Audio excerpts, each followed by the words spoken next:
Hi, Ellen. How's it going? Early arrivals. I love it. Hi, Mary Alice. Good to see you guys. I know I'm early. And Jill, good to see you too. I'm curious about the new VIP format. I was told that there's, or heard whispers of there's something new. We're doing it differently, so we'll see how it goes. Hi, Ellen.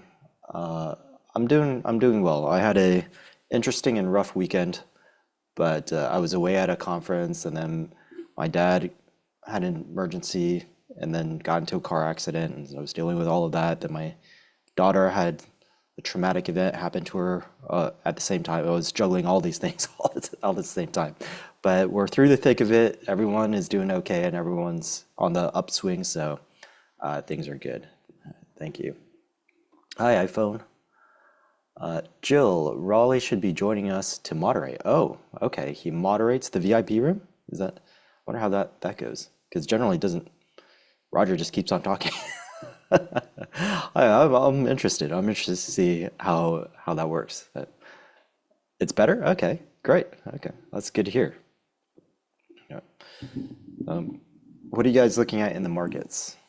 Right now, what I'm noticing is that gamma is becoming pretty important because there's a lot of big news that's coming out, and so the market makers constantly trying to hedge themselves.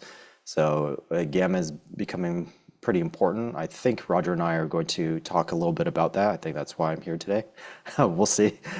Roger really picks the topics, so done to keep Roger's teachings on track. Okay. Does he really get off track? He's pretty good at focusing and staying on track, unless someone makes a weird political statement or accuses him of being political. New format is much better. People that interrupt are hushed. Oh, okay. So does Raleigh kind of collect the questions and bring them to Roger's attention? Is that how that works? Yeah. Okay. Very cool. Very cool. Hey there, Kane, it's Raleigh here. How you doing? Great. How are you? I'm doing just super. I just came in on the tail end of that. And yeah, I'll go ahead and moderate you like I've done in the past. So, Hmm. during your presentation, I'll go ahead and make sure that I collect questions and feed them to you. No problem whatsoever. Okay. And you do the same thing for the VIP room, huh? Yeah, absolutely. Yeah. The idea there is that we want whoever's doing that, if it's Roger in this particular case, to go ahead and be able just to focus on the presentation. And then I address the questions that I can. And then periodically I'll pause Roger and I'll say, hey, Roger, questions come up here, germane to the topic that you're talking about right now. And then we'll answer that and then just move on. And it just makes for a crisper presentation. And I think everybody's really enjoyed that. Okay, very cool. That sounds great. So I So. guess Roger, he prepares his topics, right? He prepares them. He's very, dedicated. So he knows what he's going to talk about ahead of time. A lot of times I feed off the audience to tell me what they want to talk Yeah. about. So Well, yeah, and to that point, for example, in the opening session this morning, Roger basically laid out, here are the topics that I'm going to be covering during the VIP room, and it's a continuation of a series of educational instructions that he's given started Monday, Tuesday, and today kind of concludes. And I love the analogy that he made. And it's simply like we're going to start out, and once again, this is not intended to be one-sided sexist, but as a guy, we're going to start out with the idea that you're walking into a bar and you see somebody attractive. Okay, well, what makes them attractive? And of course, the analogy is to stocks.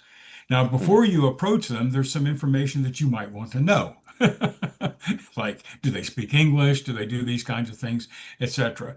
And then from that perspective, it boils down to now you approach them and you ultimately, will, ask them out.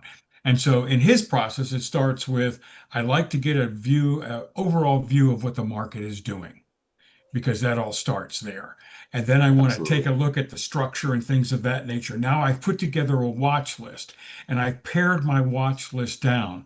And in today's session, he's going to be talking about, okay, now I'm going to switch to my short-term time frame. Why do I do that? What's Yeah. important? And ultimately, at the end of the day, it's going to be this is going to lead to a decision to buy an option. And do I want to buy a simple call or a put? Or is it more appropriate to do a spread? So that's the story that he's been telling, and today's the conclusion of that. All right, awesome. Yeah, that's that. I mean, every professional process, any process that's going to be successful is going to do that. The way that I break it down is you have your trade idea, your timing, your execution, and your management. So I guess maybe at some point he'll talk about the management of the trade as well. But a lot of people just skip to execution, Yeah, I and know. yeah, and they figure right now is the perfect time. So the assumption is now is the timing, and then you don't even look at the trade idea or the premise or the other things, the other factors other in timing. That's the danger of indicators and chart reading or patterns, chart patterns. So you'll like, oh, when I see this pattern, it's time to buy, or when I see when I see this indicator do this, then it's time to buy. So uh, technicals are excellent for timing, deciding on the timing of something, but it's Hmm. not the reason to buy. So Right. there should be a reason to buy behind it. And when you look at that reason to buy, you are looking at all these other things. You are making a root assumption when you're doing that. And you need to be aware of those assumptions because you need to know when those assumptions are actually not the case anymore. So Exactly. when you, for example, math, every proof starts with, if you do upper division math or higher, every proof starts with let this be this, right? Let A be the set of all real numbers. Okay, now I know we're talking about real numbers, and if we start saying, well, 1 + 1 = 2, then it makes sense in the realm of real numbers. But if I say 1 + 1 = 2, and we're actually talking about binomial numbers, then I've made a completely false statement, right? So you need to know that set of assumptions first, and that's what you're doing by looking at the SPY, looking at the dollar, looking at bonds, looking at all of the momentum and all these other things. Right. And, in a session that he conducted yesterday that I think was eye-opening for so many, is that once again, to your point, there was a great technical setup that was there. But his point was you need to look beyond that. For example, let's take a look at volume. Let's talk about the fact that, is the price movement smooth? And he talks about, let's move left to right. Let's keep an eye on support and resistance. And then even everyone, everything just learned up great. He said, oops, wait a minute, earnings are coming out tomorrow. Doesn't that have an Mhm. impact? So these are the things that are sort of layered on top of that. And he walked us all through that process. And I think it was eye-opening because you're right, Kane. For many of us, we will take a look at a setup and go, oh my God, everything's lining up here as far as the technical is concerned, and then let's go ahead and just make a decision to move on that.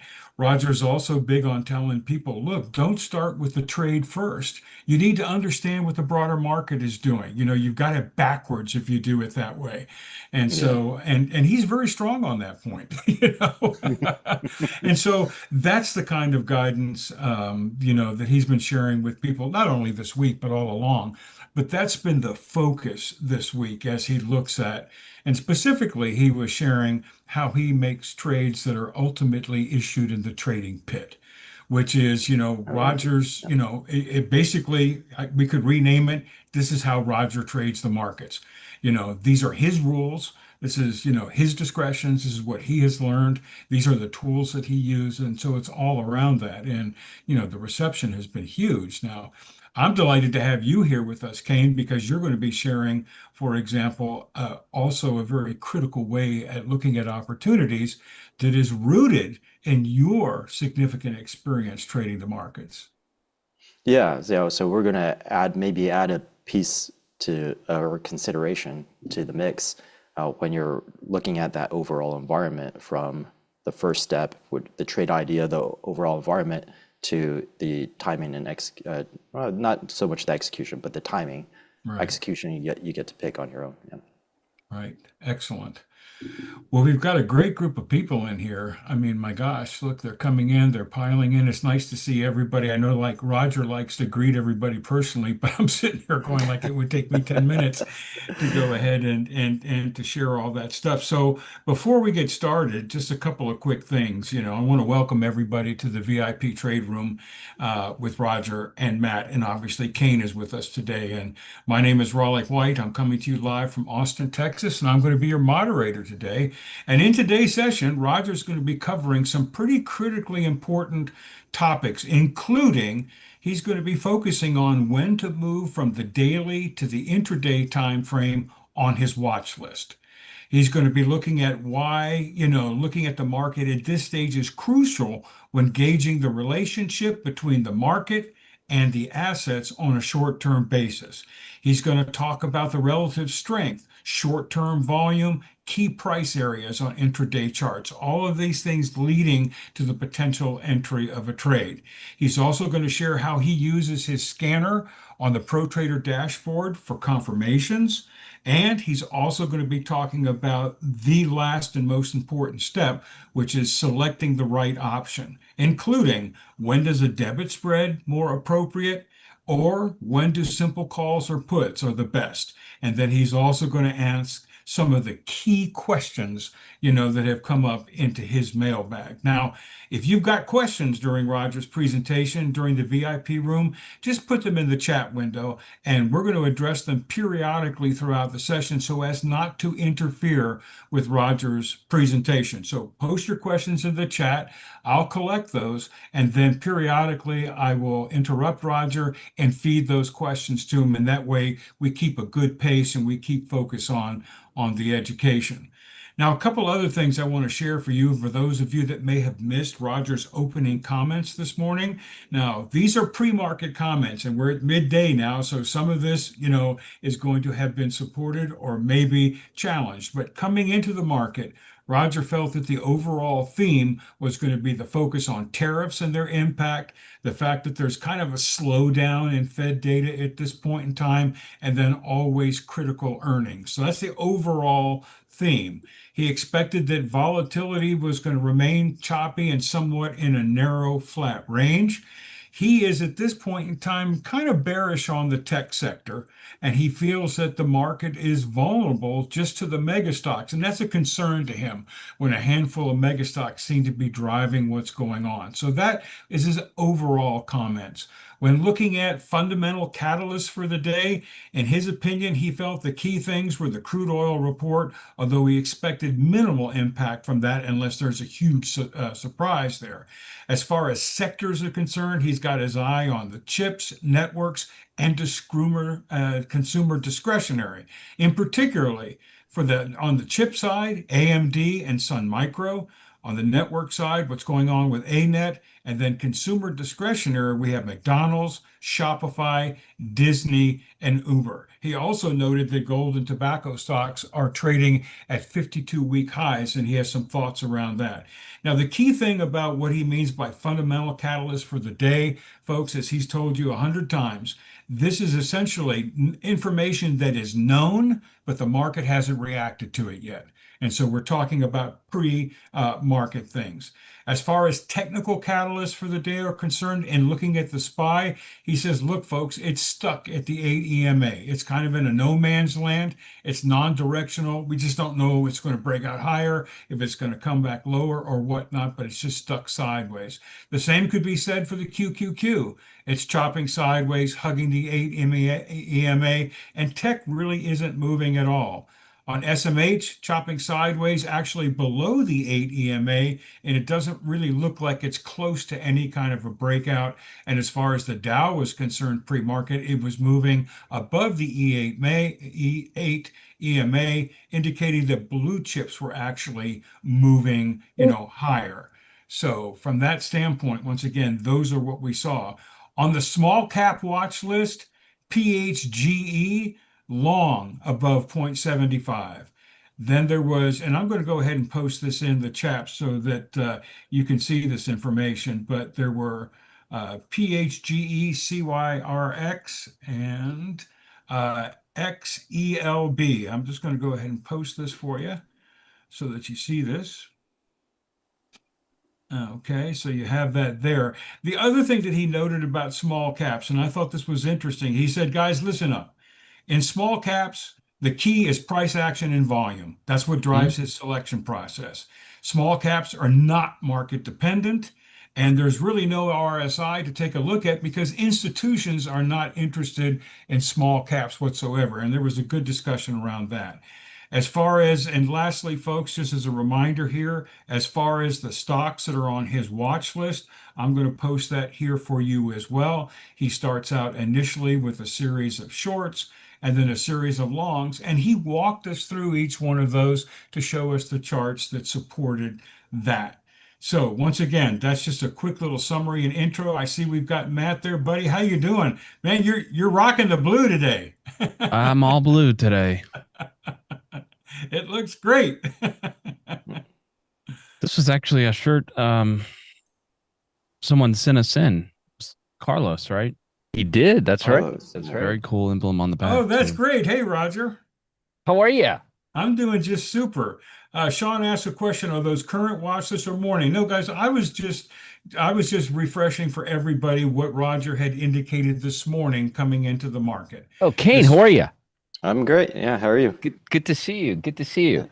Yeah. So this morning, I No didn't one know can you were see in you, there, Roger. Raleigh. I didn't know you were in the background there. man, Roger, Next I time. am there. I'm a lurker. I've been there all this week, and I like to be there because once again, there's a lot of momentum from that into the midday. And so I was just sharing with people some of the comments and some of your observations coming into today, knowing that now that the market is open, there's a little bit more reality around what's going on, and there may be some changes or whatnot. But I love the way you set the table for the day. I appreciate that. I appreciate that. It's very kind of you. All right, folks. So today, let's make sure we got everybody in. Let me say hello to everybody, and then we will begin. First of all, Richard, Kevin, Devin, Spider Monkey, Kay, how are you, Kay or Kea? I am sorry if I'm mispronouncing your name. Omar, how are you guys doing today? C Fazio, hope everybody's doing well. Again, we usually give the room about 5 minutes to fill up before we begin. Sean says, are those the current watch list or morning list? I'm going to give you the current one. I have them right now. We're going to go through them really quickly, and we're going to go to the next step. Okay? John, Jill, good morning, or actually good afternoon, except for Kane. He's still in California time. Still morning Uh, over here. Yeah. yeah, he's breakfast time there.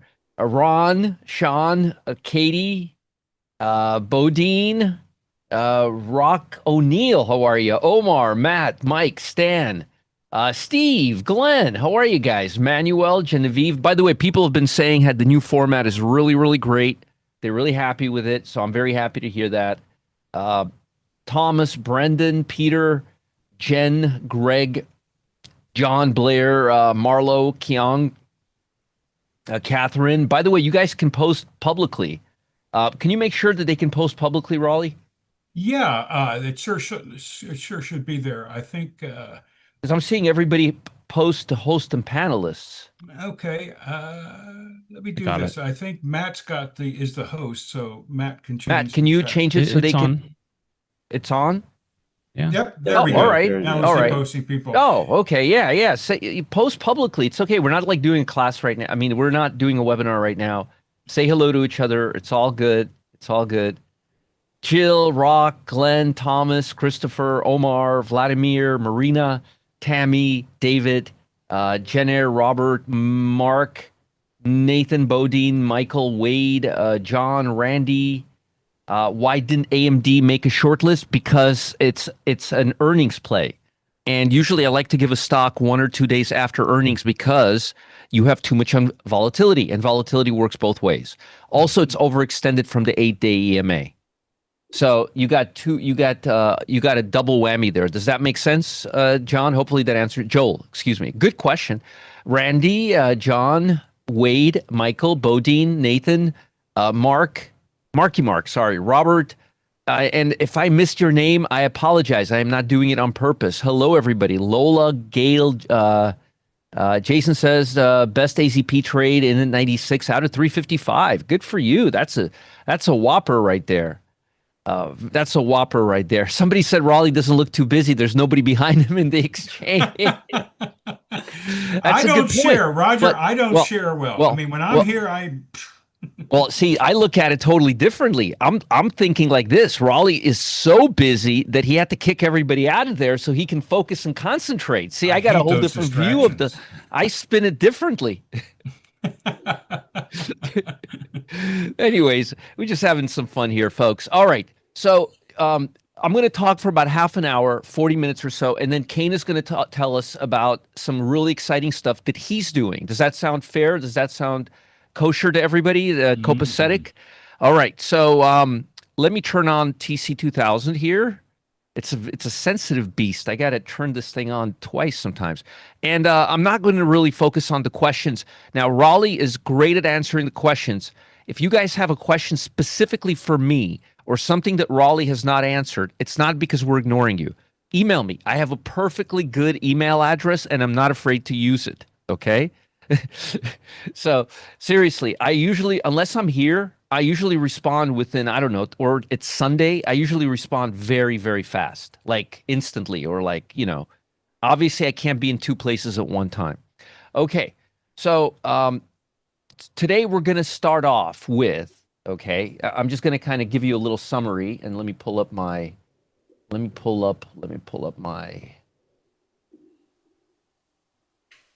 here we go.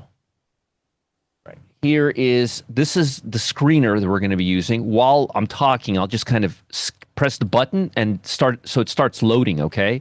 And I'll move it to the side. There you go. Marlon says, see, if you don't trust me, trust Marlon. I'm great in responding. All right. So, oh, that was fast. Look at this thing. So we press a button right here. This thing is like ultra fast. And you could see these stocks in green right here. Unfortunately, or fortunately, depending on how you look at it, these are the only stocks outperforming the market right now. Dollar Tree. Matt, do we still have Dollar Tree? Yes, we do. All right. I just saw you send an alert. Was that to close or open? It was a close, an A line. What did you close? We closed CSX. Say that again? We closed CSX. CSX. I got it. Okay. So we'll look at these in a few minutes, but for now, I'm going to. I'm not sharing my screen. Oh, okay. It helps for me to share my. Wait a minute. I'm sharing the wrong screen. Sharing the wrong screen. Let me share the right screen. Two right here. Okay. I should now be sharing the right screen. Do you guys see the scanner? yes. Okay, cool. All right. Now I'm sharing the right screen. So I'm going to, just really quickly, yesterday, we talked about how to select the watch list, how to use the watch list to get you a list of stocks, how to make sure you have a good trend, this, that, all these things we talked about yesterday. You can watch the video. I don't want to replay it because we have a limited amount of time. But thanks, Case, just K. Good to know. So today, I want to start off with just a presumption that we have a hit list, okay? And if there's something wrong with the hit list, we'll weed it out as it goes by. Now, the reason I want to show you this is because I want to show you how the stock market, the broad market, plays into the second part, and how the scanner plays into the second part, okay? So I'm gonna start with this right now, and then I'll kind of back into it. But we already have our watch list, okay? We have our watch list right here. I'm gonna go through that watch list. As I go through these watch lists, now remember, to build the watch list, we don't even think about intraday price data. We're only looking at daily data, this side of the screen. But now we're gonna look at each one, and we're going to use the stock market and the 5-minute chart to include or negate what we've been doing. Now, this whole process, including what I did yesterday, I typically do very, very quickly all day long. But obviously, you haven't been doing this for decades, and it takes time. Now, one thing I will tell you, it's like driving a car. You drive a car 100 times, you're not going to think, well, now I have to turn left, now I have to turn right. It just becomes part of your day. So if it looks intimidating, if it looks difficult, if it looks complicated, it's not, and it's extremely repetitive. There's like 10 parts, 10, and I always tell people it's like watching a soap opera. You have the bad guy, the good guy, the dumb guy, the smart guy, the sexy blonde. I'm stereotyping, obviously, but that's how shows are, right? You have all these things, and that's how what I do works. I never start at zero on a day. I never all of a sudden start talking about shorting stocks, making 52-week high. I don't do any of that stuff. I'm very, very, very consistent, almost to a point where you can set an alarm clock to me. Okay, so I don't deviate. So to continue where we left off, let's now go to our watch list. Now, what you're going to be seeing is this. I'm going to be pulling up a stock's daily chart here. Now, I already know I like the daily stock, but I'm going to be looking at now the daily in the 5-minute in relationship to the daily. That's step 2. So, Qualcomm. Let's look at Qualcomm. Okay. I'm looking, this is my short list. Qualcomm is trading. So now I've already picked this up on my chart. I already like the stock. Just for whatever reason, I like this stock. And I really don't like it all that much. There just wasn't much to choose from today. But let's just say I like this stock. It's trading above the VWAP, and I'm looking for it for a short. Would I include it? No. Would I give it to you on your watch list for either a swing trade or a day trade in the pit? No. All right, let's look at another one, Bro. Now, Bro, I really like how the intraday chart, I mean, the daily chart looks. This one actually looks really good. Doesn't have earnings for a while. Very clear trend. Not too far away from the 8-day EMA, kind of just creating a base here. But again, this stock is rallying right now. I want a stock that's hitting new lows, or at least deviating from, or at least trading below the VWAP, like going up to the VWAP and then falling back down. A good example of that would be, give you a good example. I was just looking a minute ago here. Hold on. Let me give you a good example. See AMD, assuming the stock was breaking down hard. See how it broke down and it came right to the VWAP, and now it looks like it wants to come down again. I'm not seeing that on. That's what I want to see right here on the stocks that I'm picking for you. See how it's below the VWAP or right at the VWAP? It's just kind of sitting there. We're not seeing that. Sorry. RHI. Now this is a beauty. You got a beautiful downtrend, no pullback at all. Then what does it do? It builds a base here and it starts breaking down again. You got good volume, and look, we're below the VWAP and we don't have earnings. I'm going to circle this baby. So RHI. Now, I already know I like this chart, but I need to make sure I like this side now. And that's only step 2. We haven't got to step 3 yet. All right. And folks, I don't know what you're writing in the chat because I'm not paying attention. Raleigh's doing that. So if you have a very specific question, wait till the end. Raleigh will collect them and ask me those questions. Or B, if you still don't have an answer or we ignored you for whatever reason, if you feel that way, please email me. I love getting emails from you. Roger@rogerscott.com. I'm not trying to disassociate myself from you. I'm just trying to spend more time teaching. That's all. So we like this stock. We like it on a daily and we like it on an intraday. Now, we're going to have to do one more step. We're not there. We're only doing 2 steps. Okay. So let's now go to the next one, Watt. Okay, Watt is kind of not here nor there on an intraday. The daily stock looks fantastic. A little choppy here, but it's looking pretty good here. Volume is picking up on a daily. Earnings are not till Halloween. And I can't really say the stock is looking bad. It's not really. I mean, it tried to get into yesterday's range, and it said, pow, slap back, and now it's trading below the VWAP. So it's not really bad. So I'm going to circle this one too. So far we got 2 out of 4. Let's continue.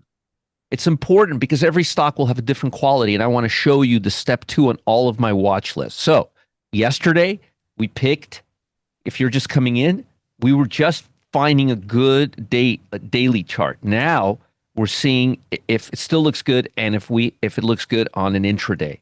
So we're now moving into the right side of the screen. All right, let's continue. CNC. This stock has been on my watch list now for the short side forever. This is almost like remember we were talking yesterday, Boderick 40 years ago. Look at this trend. What happens if you make a mistake and you go short at the wrong time? Here or here or here, it just goes right back. It moves right back into you don't. It's not a troublemaker. Remember, I explained how you can choose a calm relationship or there's people who are always calm and nurturing, and then there's people who are just chaotic all over the place. Well, when it comes to your money, do you want your money to be chaotic and all over the place? Remember that example I gave you yesterday of a stock going back and forth? Look how clean this trend is. That's a clean trend. And it's pulling up to the VWAP. And it doesn't have earnings for a while. So I'm going to circle this too. It's actually pulling right up to the VWAP right now. And if the market cools off, I don't know if it will, but if the market cools off, we may get a nice down. The only problem is I'm not really seeing a lot from the market today because ADD is at positive 270. So we may just kind of not go anywhere. That's the only downside, which in that case, I wouldn't get hurt too bad because, I mean, theoretically, I don't know what's going to happen. They may be taken over by Apple tomorrow. I'm making this up as I go along. I'm going along to prove a point. Roger, Richard, just on that point real quickly. Yes. A question came in here saying, but what about the thought that gaps are always filled? Gaps are always filled. The problem with that answer is it may take 10 years for it to happen. Gotcha. You ever see me drawing? One Sorry, more go word ahead. to that. There should be one more word at the end of that sentence, which is eventually. Yeah, you see, and I talked about this. Let me just back away a little bit. You guys brought up a really good point. Remember, Kane started out, Raleigh started out. We all started out the same way you do, reading books, reading magazines. And in my experience, the biggest problem is not the things that you read. It's you're never, for some reason, I have a theory why, because they've never traded. Most of the people who are writing these, they never traded before. But the information is really good, but it has no context. You see? Mm-hmm. See, if somebody told you, hey, blah, blah, blah, blah. This reminds me, I was at a convention one time, okay? And this lady was telling me about Facebook,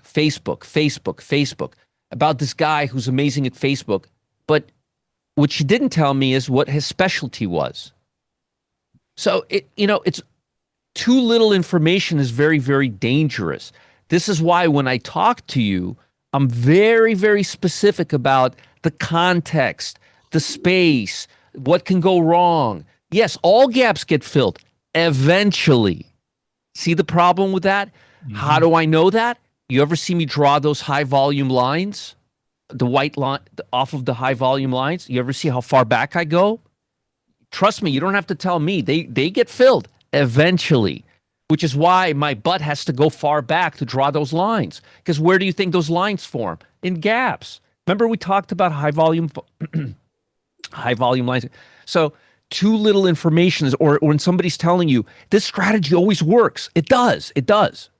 When the market's doing this and the slope is this and it will work every time when you have 5 other conditions. It will work, but they don't tell you that. They never tell you that part.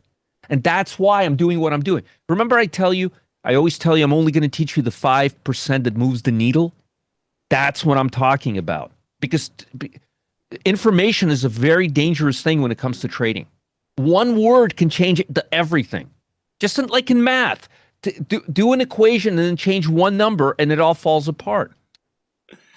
I was before you came on, I was using the example of math and proofs in math. The first word of every proof or first sentence of every proof is let this be this. It's the assumptions that you're working under. And if if your environment isn't those assumptions, then the rest of this stuff is completely invalid. Exactly. Right. So again, the whole So again, and this is why I am really cautious when I teach you. I'm never telling you, oh, hey, sell when we're below the VWAP. Sell when we're below the VWAP. Yeah, yeah, yeah. And when the daily trend is good, and when there's other stuff involved, and that's it's very dangerous because it's very easy for you guys to lose money when you see or hear just the little piece of it. It's very, very, very dangerous to your health, to your financial health. Okay, so great chart, no earnings, great intraday chart. Let's yes, and eventually all gaps will get filled. ENPH. All right, now this probably looks. I mean, look at that. No earnings, earnings past, fantastic chart. Now I'm gonna put a star by this one because it's really weak intraday and it's really weak day by day.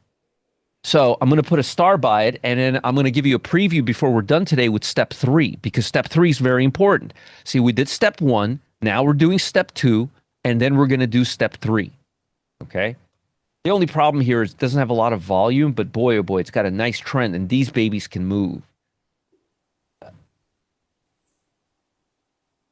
Mark,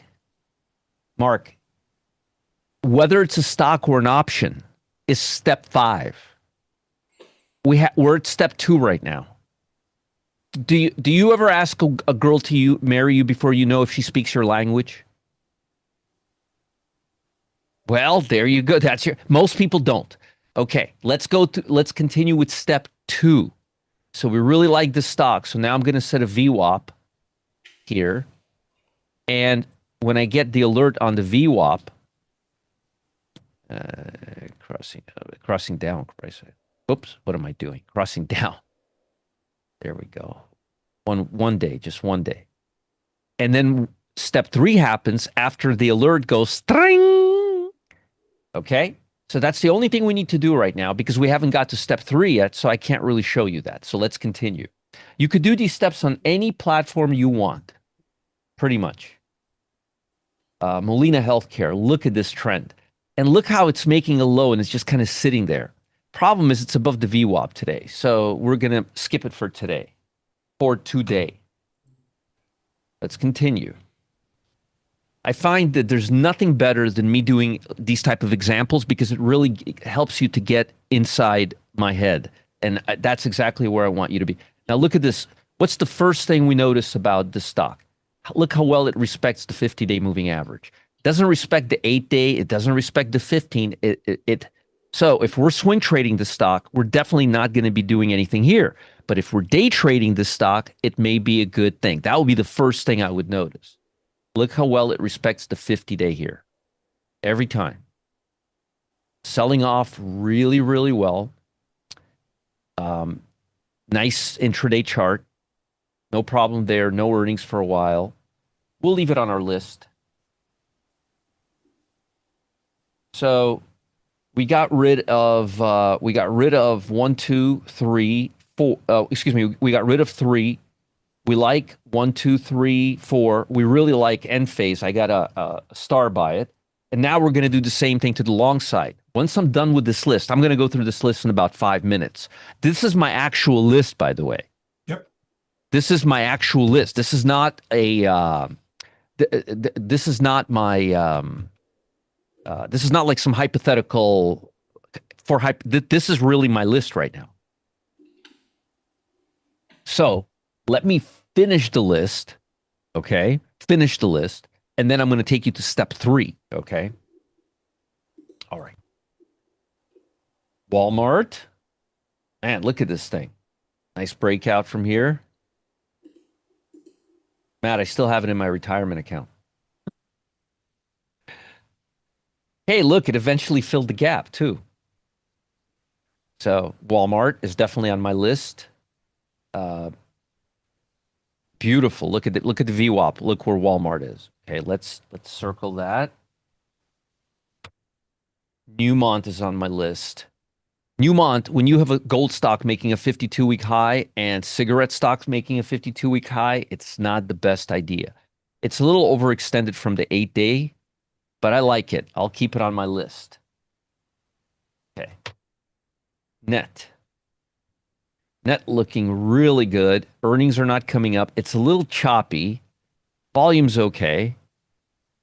It's sitting right at the VWAP while the market's coming down. So it's doing okay on the relative strength. All right, we'll keep that one on. Dollar Tree. Dollar Tree's looking amazing.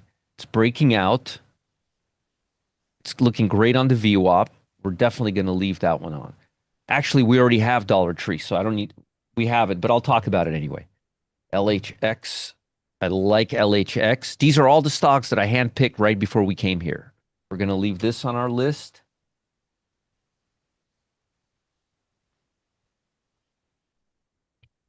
You may want to add these stocks to your watch list. These are really good stocks right now. CRDO, I really, really like right now. Still have time before earnings. Nice stock. And if you are in my pit, you are shaking your head going, hey, these are all the stocks Roger was talking, or some of the stocks Roger was talking about earlier today. Irene.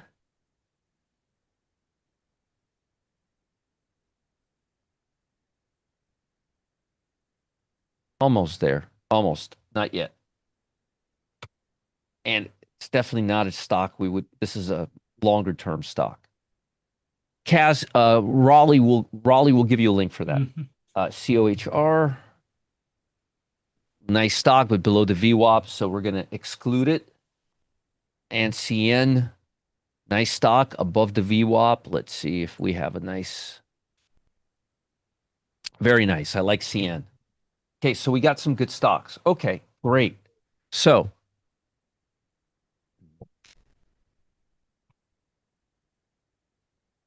let's now put each of those stocks through the Pro Trader dashboard, okay? Guess what I'm looking at here? So we want to find a stock that's moving up on high volume or a stock that's moving down on high volume, and we want relative strength or weakness. So I'm going to right now look at the market. I'm looking at the market. The market looks like it went just above yesterday's high. The market is looking on a daily chart like it wants to make a higher high, but it's definitely not breaking out. There's not a lot of momentum right now. ADD is at 271. Bold has been choppy all day, just giving us a headache all day. There's no directional bias to the Vold. Here, look. It's garbage. Not a lot of directional bias, so we're not seeing a big run day today. Nothing really ticking on the tick. And for the last 40 minutes or so, VIX has been just going sideways. There's just not much going on right now. Okay, there's not much going on right now, one way or another. I do like how I like how this is moving higher. I like how we saw a higher high, but we're only halfway done with the day. So if we close up here, that'll be great. But there's a good chance we're still going to play around with this 8-day EMA for the next few days, and that's 630. That's right around here, right around where the VWAP is. So the odds are the market is not giving us a lot of tailwind, which is a good thing because now we could pick stocks that can handle their own weight and trade them on their own because we're not seeing a strong bias from the market one way or another. Yes, we're biased a little bit to the upside, so I'll focus more on the upside. Now, the way I'm talking with you right now this is what's going inside my head much, much faster than what I'm doing right now. So let's take a look at the short stocks first, the ones we haven't crossed out. Okay. So I'm only going to do the ones we haven't crossed out. RHI. Okay. Well, it's clearly weak compared to the market. We got red here. This is comparing everything to the S&P on relative strength. So look, it's red, red, red, red. It's definitely weaker than the market, but what's the problem here? What's the problem?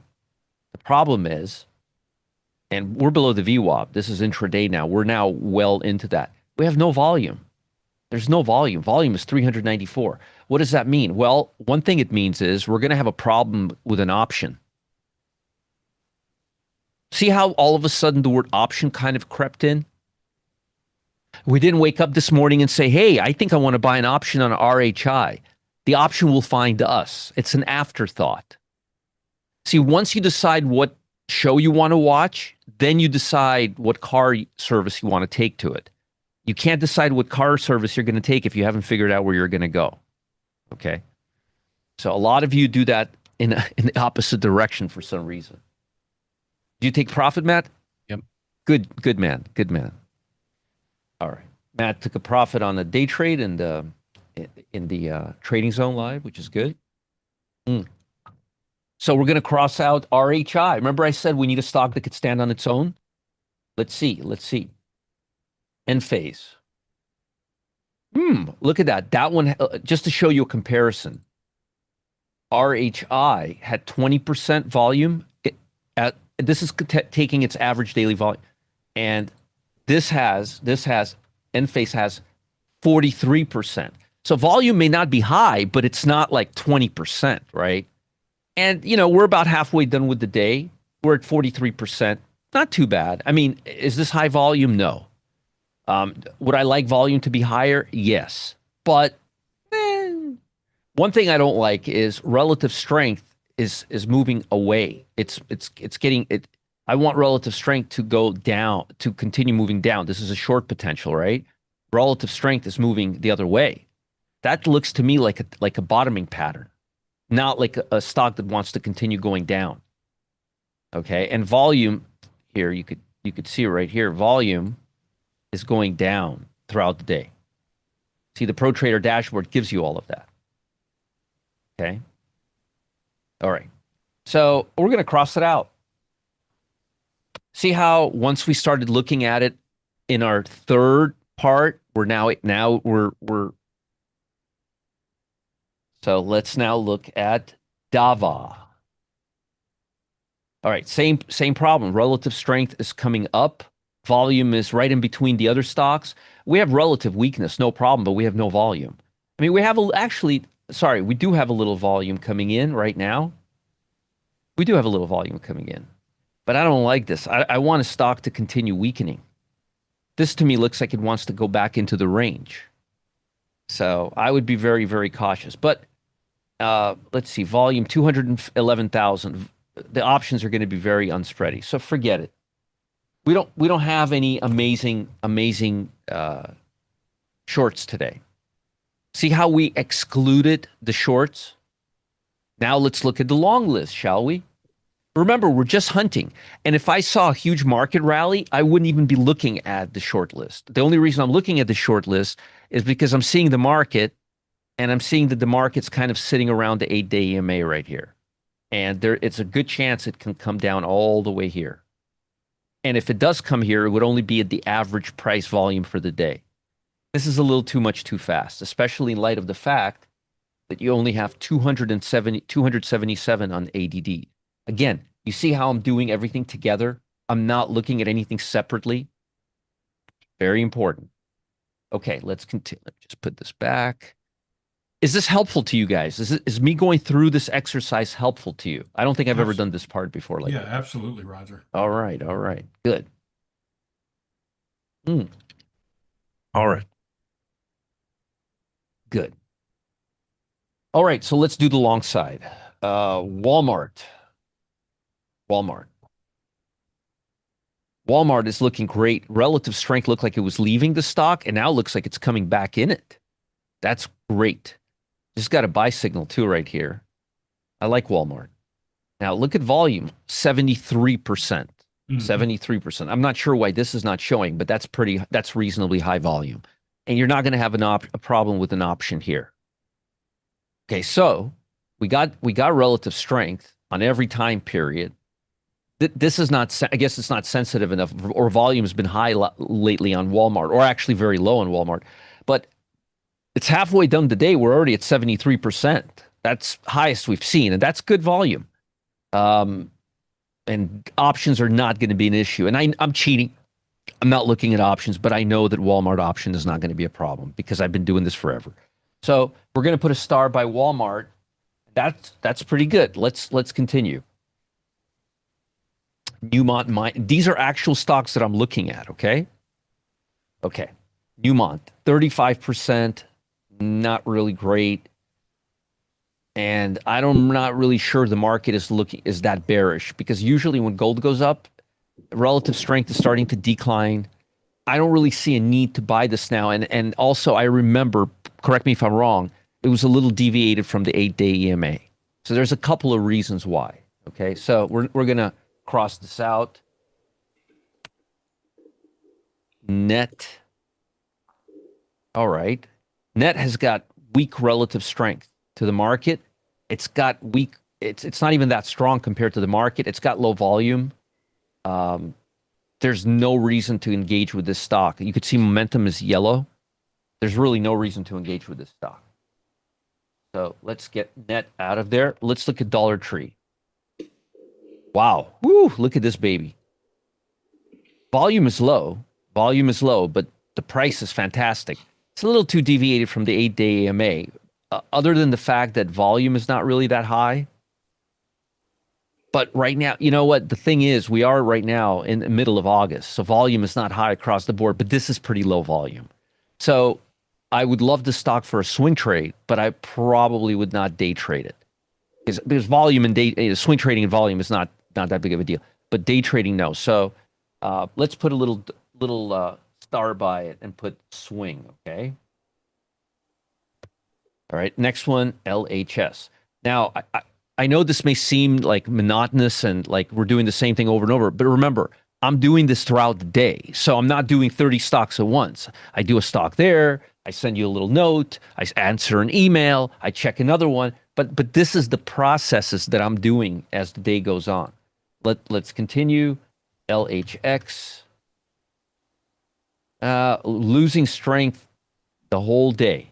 See how useful the Pro Trader dashboard is? It's telling me what's losing strength, what's gaining strength. It's not holding on. It's not strong. It's got really low volume, really low volume. It's just not going to work. It's not popping. There's nothing great about this stock right now. Good. I'm glad you feel that way, Bob. All right, LHX, cross that out. CRDO. I really liked how CRDO looked on a daily chart. All right. Well, this one's losing strength all day. Look at that. The market's getting stronger and this thing's getting weaker. Why in the world would I want that? If I can't find a stock that's outperforming the market right now, what's the point, right? What's the point? Volume is pretty good. It doesn't have relative strength on a 5 minute, so I would not day trade it. Again, I may take it for a swing, but again, nothing that's burning a fire for me to engage right now. Mhm. All right, Sienna, no volume at all, no relative strength on 2 different time bases, or just switched right now. But again, it's just going straight down, and the SPY is kind of going sideways. And Vol just made an all-time high, swing high, all-time high on the day. It's bolted higher, Vold bolted higher. Okay, here you could see it right here. So that's bullish for the market right now. Matt, you liquidated that position, right? The first one, yeah. We're in a second one. Oh, you short? Nope. Long? Mm-hmm. Good man. You're going with the Vold. He's going with the Vold. Okay, so Richard said interest in nuclear sector earlier today, not right now. They seem to be fizzling out. Okay, so out of all the stocks that we saw, I liked Walmart and I liked Dollar Tree for a potential swing. Now, let's go back to TC2000. Where's my TC2000? Okay. Okay. All right. So, hypothetically speaking, let's say that I wanted to engage with Walmart. Hypothetically speaking. Okay. So remember, it's on our list. Now we're going to step 3. So imagine I like Walmart. Do you think I'm going to chase this? Are you out of your mind? I'm going to set an alert. VWAP crossing a price history per day. I'm going to set an alert to the VWAP. Why not you just buy it right now, Roger? Well, let me ask you a question. Is the market running away with the circus right now? No. on the daily, does it look like it's just making slightly higher highs, or does it look like it's just can't wait to get back up there? No, none of it. So do I need to really be in a rush? No, no. So I have an alert set and I'm watching it carefully, and it may come back down to the 99 level before even going higher. So I'm just going to hold on to this one. Okay. And I don't need to anchor a VWAP here because it's breaking out to swing highs. You need to anchor a VWAP when there's a lower high. Now let's take a look at the other one, Dollar Tree. Okay, Dollar Tree. Dollar Tree is looking beautiful here. Okay. If I didn't know any better, I would think we already have the stock in our stable. And we actually do. So, but again, let's say I wasn't having any of it. It's clearly outperforming the market. This is, out of all the stocks we saw, it's the strongest stock. Would I day trade this stock? No, it doesn't have any volume. Would I swing trade this stock? Yes. Would I be buying the stock now? No. Why? The market is not running away with the circus. I would buy it closer to the 8-day EMA. Hey, Matt, for shits and giggles, can you tell me what our entry price on Dollar Tree was? I don't know. So he's going to tell us a price right now. Let's see how right I am.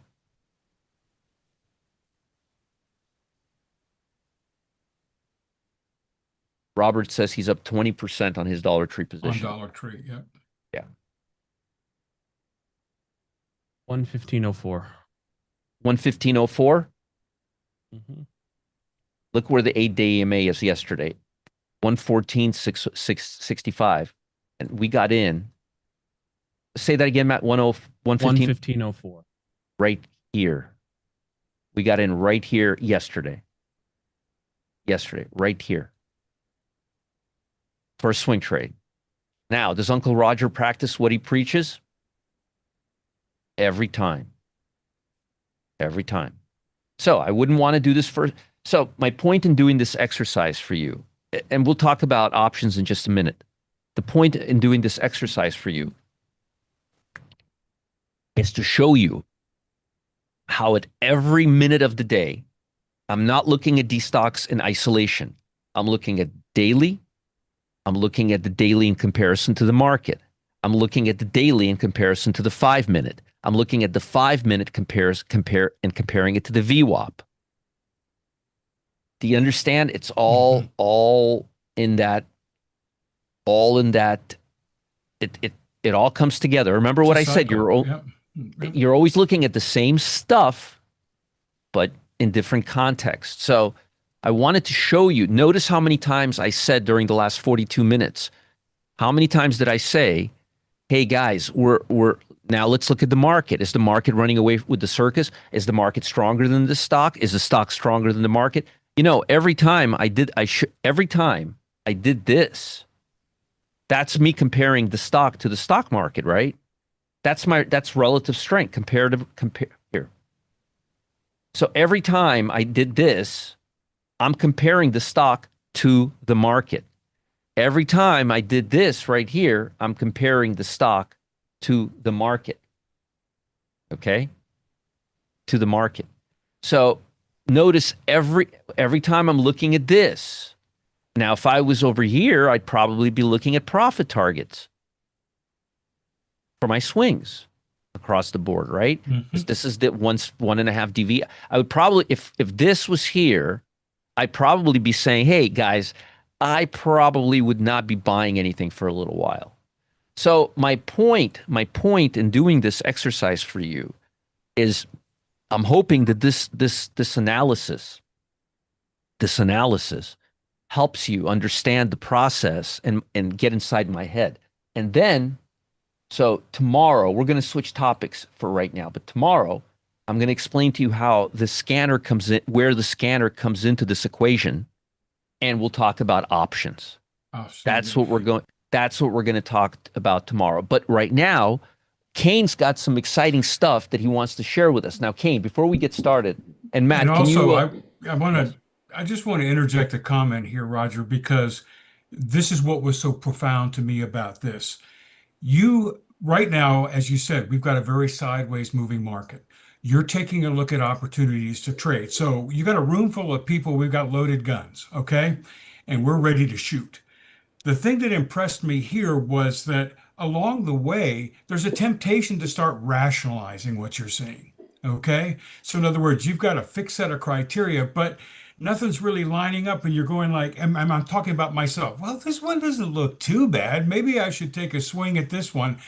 And what really impressed me, Roger, is that you're dispassionate. You look from each one to the next. You're looking for objective criteria. And if it doesn't match that criteria, cross it off and move on. And I think that's the strongest lesson because emotionally, we want to trade. We want to pull the trigger. And we do have a tendency to rationalize what we're seeing as opposed to staying the course.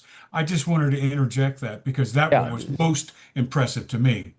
Yeah, I appreciate that. And again, folks, see the problem is after you do something for so long and you try to explain it to somebody, sometimes it gets lost in the translation. But when I'm actually doing it in front of you, and I Right. can do it in front of you because I'm not being interrupted by I'm not looking at questions every 5 seconds. But when I could do that, I can actually focus and I can actually, hey, let me actually show you exactly how I do this. So you can actually see. So instead of me talking about it for an hour, I'm actually going through it for a while. And again, tomorrow we'll continue on this. We'll continue where but at least now you have a pretty good approach to how, hey, daily chart. Okay, how does the daily look compared to the market? Okay, it looks pretty good. How does the intraday look? It looks pretty good. Do we have clarity on the daily chart? If anybody ever tells you it's a matter, oh, I just go and I pull up the 50-day moving average, and when it crosses above the 50, I buy and I sell it's not that simple. It's not that simple. Why do you think I'm doing all this crap? Because that's what it takes for me, at least. That's what it takes. Everybody has their own processes, and you will develop your own processes too. But you got to start somewhere, right? You got to start somewhere. All right. Real quickly before we continue, I almost forgot. Are there any questions that I need to address before we move on to Kane's segment? Yeah, the one question that came up, and this is just a continuation a little bit from this morning, Roger, and Banjo Man said, hey, if you have a moment, you talked about the correlation between the SMH and the QQQ, and with Apple being sort of a wild card in that. Can you comment on that a little bit? You talked a little bit about that this morning, Roger, and Banjo Man was wondering if you could expound. Just take a minute and expand on that. Yeah, well, that's kind of goes back to my catalyst discussion, and that's kind of like, hey, what stock is going to impact the market? What stock should we be focused on today?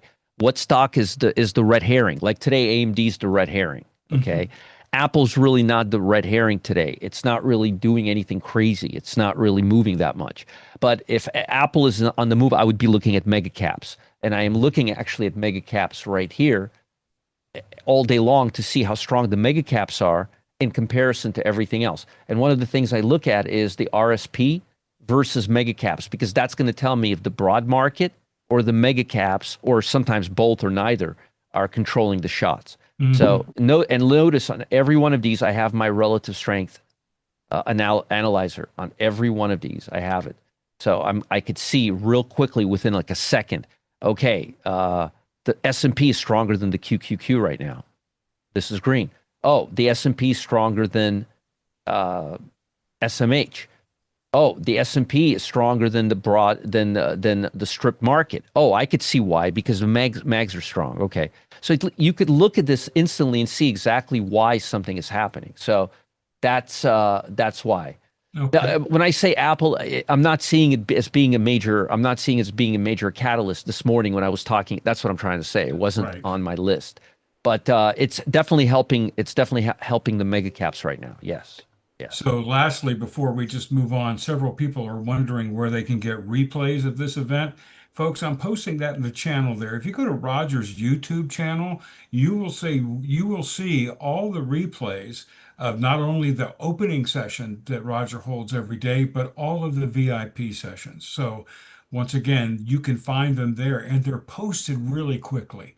So if you're looking for that information, because there's quality education right there, you can always go ahead and do that. And Roger, with that, I just want to thank everybody for helping out here. So many people posted questions and people in the room jumped in and answered them.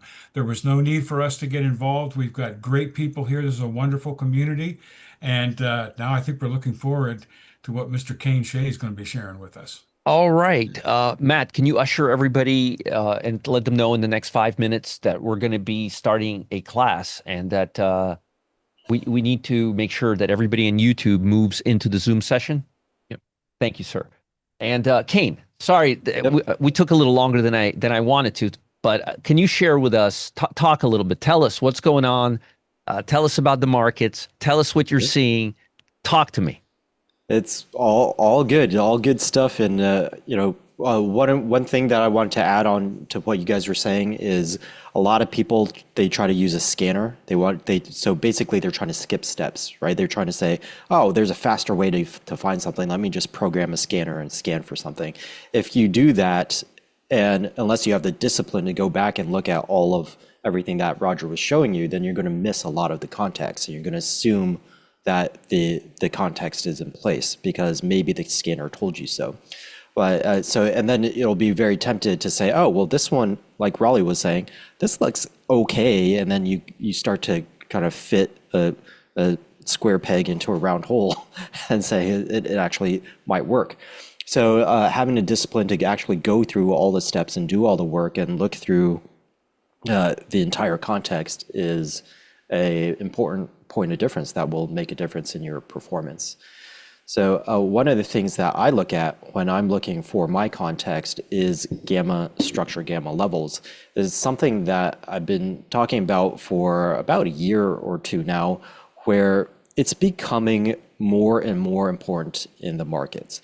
So a lot of times you hear other guys talk about, hey, the market might react to this level, the market might react to that level.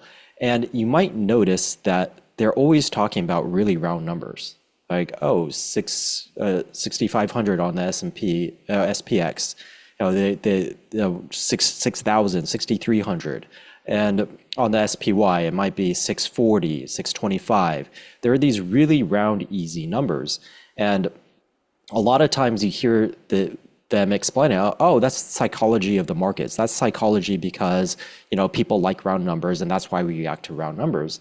And my answer to that is always no. There's actually a much deeper reason to why markets will react to round numbers, and especially now these days. And the reason is the options market.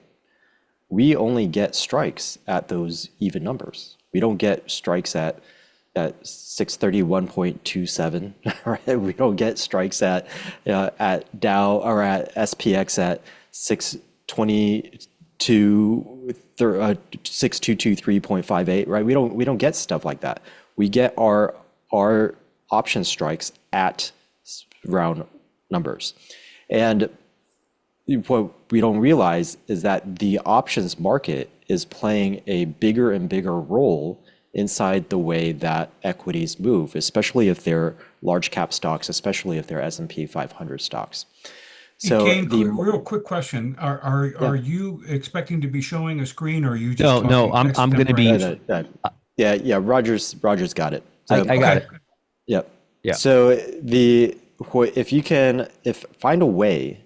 So why is that significant? Well, it's significant because you have a options market maker who has to hedge themselves.